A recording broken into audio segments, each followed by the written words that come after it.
কে কে আমার মতো এভাবে চাল কুমড়া দিয়ে কাতল মাছ আর চিংড়ি মাছ রান্না করেন বলেন তো দেখি।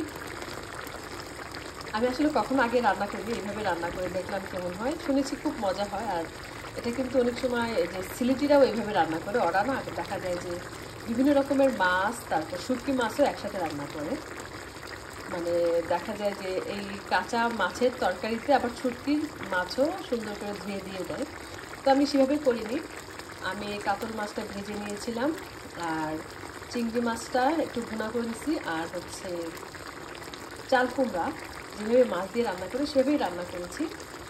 আর উপর থেকে ধনেপাতা আর খাঁটি জিরার টালা যেটা সেটা আমি দিয়ে দিলাম। আর একটু হালকা ঝোল ঝোল রাখছি, বেশি ঝোল ঝোল না। তো এভাবে রান্না করে খেয়ে দেখবেন ভালো লাগবে। তো আজকে এই পর্যন্তই, যে যেখান থেকে দেখছেন ভালো থাকুন। আল্লাহ হাফেজ।